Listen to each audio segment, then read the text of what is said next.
Perkenalkan, saya Eldorado Sabatino Raja Guguk 1908 03 10 2015 dari kelompok 1 yang akan mempresentasikan materi tentang akuntansi transaksi salam dan salam paralel.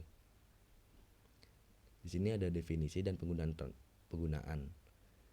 Bai'ah salam atau biasa disebut dengan salam merupakan pembelian barang yang pembayarannya dilunasi di muka sedangkan penyerahan barang dilakukan di kemudian hari. Akad salam ini digunakan untuk memfasilitasi pembelian suatu barang yang biasanya barang hasil pertanian yang merupakan waktu untuk memproduksinya. Salam paralel merupakan jual beli barang yang melibatkan dua transaksi salam. Dalam hal ini transaksi salam pertama dilakukan antara nasabah dengan bank, sedangkan transaksi salam kedua dilakukan antara bank dengan petani atau pemasok. Ketentuan syar'i transaksi salam, rukun transaksi, dan pengawasan syariah. Yang pertama, ketentuan syar'i. Landasan syar'i dibolehkannya transaksi salam adalah sebagaimana disebutkan dalam hadis Nabi Saud riwayat Ibnu Abbas berikut. Barang siapa yang melakukan salaf atau salam hendaknya ia melakukan dengan takaran yang jelas dan timbangan yang jelas pula untuk jangka waktu yang diketahui. Ketentuan syar'i transaksi salam diatur dalam fatwa DSN nomor 05-DSN-MUI-IV-2000 tentang jual beli salam. Fatwa tersebut mengatur tentang ketentuan pembayaran barang, salam paralel, waktu penyerahan, dan syarat pembatalan kontrak. Rukun salam. Yang pertama muslim pembeli atau pemesan, yang kedua muslim ilahi, penjual atau penerima pesanan, yang ketiga muslim fi, barang yang dipesan, yang keempat ras al-mal, harga pesanan atau modal yang dibayarkan, yang kelima sikhat, ijab kabul, ucapan serah terima. Syarat salam, ada syarat akidain, muslim atau pembeli atau pemesan, dan syarat muslim ilahi atau penjual atau penerima pesanan. Harus cakap hukum, berakal, dan dapat membedakan. Sukarela, tidak dalam keadaan dipaksa atau terpaksa, di bawah tekanan. Yang kedua ada syarat ras al-mal, dana yang dibayarkan atau modal. Jenis dan jumlah modal harus diketahui. Berbentuk tunai. Para ulama berbeda pendapat soal pembayaran berbentuk aset perdagangan. Beberapa ulama menganggapnya boleh. Modal salam diserahkan ketika akad berlangsung, tidak boleh utang atau sebagai pelunasan utang. Hal ini untuk mencegah praktek riba melalui mekanisme. Yang ketiga ada syarat musyar. Barang yang dipesan ditentukan dengan sifat-sifat tertentu, jenis, kualitas, dan jumlahnya. Harus bisa diidentifikasi secara jelas untuk mengurangi kesalahan. Penyerahan barang dilakukan di kemudian hari. Tempat penyerahan barang harus disepakati oleh pihak-pihak yang berakad. Para ulama melarang penggantian barang yang dipesan atau muslim fih dengan barang lainnya. Yang keempat syarat ijab kabul. Harus jelas disebutkan secara spesifik dengan siapa berakad. Antara ijab dan kabul harus selaras baik dalam spesifikasi barang maupun yang disepakati harga. Tidak mengandung hal-hal yang bersifat mengandungkan keabsahan transaksi pada kejadian yang akan datang. Akad harus pasti, tidak boleh ada khiyar syarat. Dan di sini ada transaktor, objek salam, dan ijab kabul. Transaktor yakni pembeli muslim dan penjual muslim ilahi. Kedua transaktor disyaratkan memiliki kompetensi berupa akil balik dan kemampuan memilih yang optimal seperti tidak gila, tidak sedang dipaksa, dan lain yang sejenisnya. Adapun untuk transaksi dengan anak kecil dapat dilakukan dengan izin dan bantuan dari walinya. Terkait dengan penjual, fatwa DSN nomor 05-DSN-MUI-IV-2000 mengharuskan agar penjual menyerahkan barang dan tepat waktu dengan kualitas dan jumlah yang telah disepakati. Penjual diperbolehkan menyerahkan barang lebih cepat dari waktu yang disepakati dengan syarat kualitas dan jumlah barang sesuai dengan kesepakatan, dan ia tidak boleh menuntut tambahan harga. Objek salam berupa barang dan harga yang diperjualbelikan dalam transaksi salam.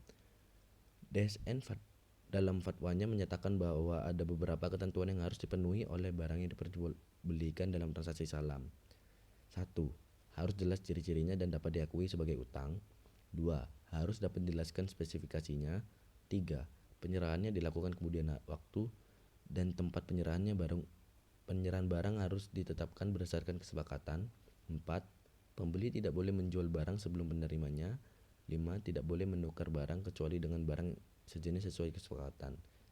Terkait dengan alat pembayaran, DSN mensyaratkan alat bayar harus diketahui jumlah dan bentuknya.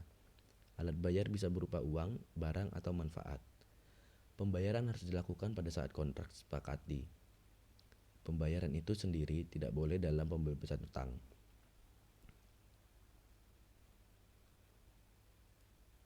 Ijab dan kabul, yang menunjukkan pernyataan kehendak jual beli secara salam, baik berupa ucapan atau perbuatan. Hubungan interaksi antara dua orang, terlebih-lebih akad perniagaan, biasanya diungkapkan dengan rangkaian kata-kata yang disebut dengan ijab dan kabul. Ijab ialah perkataan yang diucapkan oleh penjual atau yang mewakilinya dalam mengutarakan kehendak hatinya yang berkaitan dengan akad yang dijalin. Sedangkan kabul ialah perkataan yang diucapkan oleh pembeli atau yang mewakilinya sebagai ekspresi dan kehendaknya berkaitan dengan akad tersebut. Di sini ada rukun transaksi salam paralel. Berdasarkan Fatwa DSN nomor 5 tahun 2000 disebutkan bahwa akad salam atau antara bank sebagai pembeli dan petani sebagai penjual harus dilakukan terpisah dari akad pertama. Adapun akad kedua baru dilakukan setelah akad pertama sah. Rukun-rukun yang terdapat pada akad salam pertama juga berlaku pada akad salam kedua. Standar akuntansi salam. Yang pertama, bank sebagai pembeli, akuntansi untuk pembeli. Yang kedua, bank sebagai penjual, akuntansi untuk penjual. Yang ketiga, penyajian. Yang keempat, pengungkapan. Bank sebagai pembeli. Yang pertama, modal usaha salam dapat berupa kas dan aset non kas. Yang kedua, penerimaan barang pesanan diakui dan diukur sebagai berikut. Jika barang pesanan sesuai dengan akad dinilai sesuai nilai yang disepakati. Jika barang pesanan berbeda kualitasnya. Jika pembeli tidak menerima sebagian atau seluruh barang pesanan pada tanggal jatuh tempo pengiriman. Dan ada bank sebagai penjual. Kewajiban salam diakui pada saat penjual menerima modal usaha salam sebesar modal usaha salam yang diterima. Modal usaha salam yang diterima dapat berupa kas dan aset non-kas. Kewajiban salam dihentikan pengakuannya pada saat penyerahan barang kepada pembeli. Penyajian. Pembeli menjanjikan modal usaha salam diberikan sebagai piutang salam. Piutang yang harus dilunasi oleh penjual karena tidak dapat memenuhi kewajibannya dalam transaksi salam disajikan secara terpisah dari piutang salam. Penjual menjanjikan modal usaha salam yang diterima sebagai kewajiban salam. Dan selanjutnya ada pengungkapan. Pertama, ada penjualan dalam transaksi salam mengungkapkan piutang salam kepada supplier yang memiliki hubungan istimewa, jenis dan kuantitas barang pesanan. Pengungkapan lain sesuai dengan PSAK 101, penyajian laporan keuangan syariah. Yang kedua, pembeli dalam transaksi salam mengungkapkan besarnya modal usaha salam, baik yang dibiayai sendiri maupun yang dibiayai secara bersama-sama dengan pihak lain, jenis dan kuantitas barang pesanan. Pengungkapan lain sesuai dengan PSAK 110, penyajian laporan keuangan syariah. Perlakuan akuntansi salam paralel. Bank dapat bertindak sebagai pembeli atau penjual dalam suatu transaksi salam. Jika bank bertindak sebagai penjual kemudian memesan kepada pihak lain untuk menyediakan barang pesanan dengan cara salam, maka hal ini disebut salam paralel. Salam paralel dapat dilakukan dengan syarat: pertama, akad kedua antara bank dan pembuat terpisah dari akad pertama antara bank dan pembeli akhir. Akad kedua dilakukan setelah akad pertama sah. Untuk memberikan yang lengkap terhadap transaksi salam paralel dapat dilihat dalam gambar sebagai berikut. Di sini ada skema salam paralel. Dari nasabah memesan barang terhadap bank syariah. Dari nasabah juga melakukan penerimaan modal salam kas. Dan setelah akad pertama, bank syariah memesan barang terhadap supplier. Bank syariah menyerahkan modal salam kas atau non-kas. Dan selanjutnya, supplier menyerahkan barang pesanan terhadap bank syariah dan bank syariah menyerahkan barang pesanan. Penerimaan modal salam, bank sebagai penjual. atas permintaan modal salam dalam PSAK 103 tentang akuntansi salam mengatur sebagai berikut.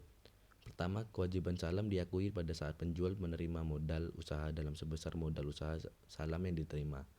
Yang kedua, modal salam yang diterima dapat berupa kas dan aset non-kas. Modal usaha salam dalam bentuk kas diukur sebesar jumlah yang diterima, sedangkan modal salam bentuk non-kas diukur sebagai nilai wajar atau nilai yang disepakati antara bank dan nasabah. Terima kasih. Mohon maaf atas kesalahan kata yang saya ucapkan sebelumnya. Atas perhatiannya terima kasih.